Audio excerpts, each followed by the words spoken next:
In 1590, on a windswept island off the coast of what is now North Carolina, an entire English colony vanished.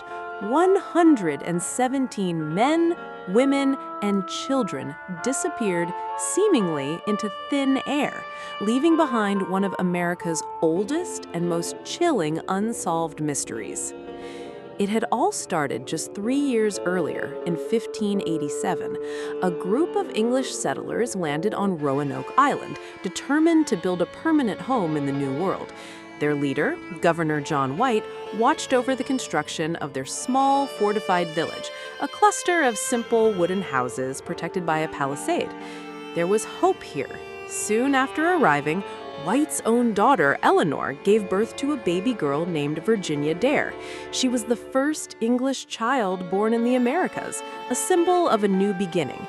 But the colony was dangerously low on supplies. The settlers persuaded Governor White to sail back to England for reinforcements. He promised a swift return. He left his daughter, his son-in-law, and his infant granddaughter behind. He would not see them again for 3 long years. War with Spain trapped White in England, his return voyage constantly delayed. When he finally landed back on Roanoke in August of 1590, on his granddaughter's 3rd birthday, he was met with a profound and unnerving silence. The settlement was gone. But it wasn't destroyed. The houses had been carefully dismantled, not burned or ransacked. There were no bodies, no skeletons, no signs of a struggle or a battle. The colonists' heavy cannons and boats were gone. It was as if they had packed up and simply walked away. Then, White's men found it, the only clue left behind. Carved into a wooden post at the entrance to the abandoned fort was a single cryptic word, Croatoan. Carved into another nearby tree were the letters C-R-O. Before White had left, he'd arranged a signal with the colonists. If they had to leave, they were to carve their destination. If they left in distress, they were to add a Maltese cross. There was no cross. This was a message, not a warning. But a violent storm forced White's ships to abandon the search and return to England. He never saw his family again, and the fate of the colony became a legend. So, what happened?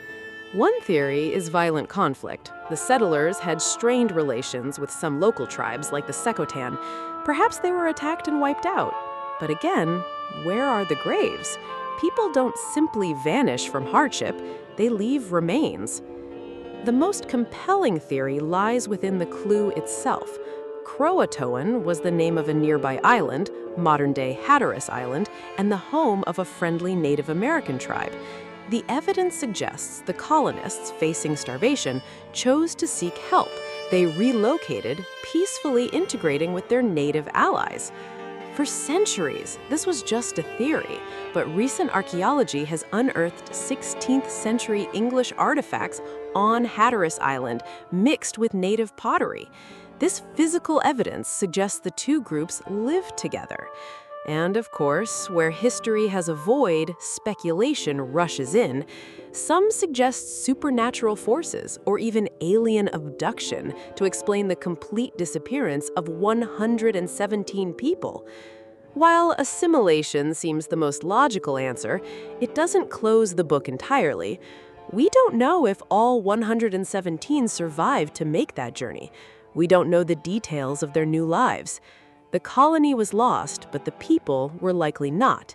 They simply stepped off the pages of English history and into the story of America, leaving behind a 400-year-old mystery, all contained in a single, haunting word whispered on the Carolina wind: Croatoan.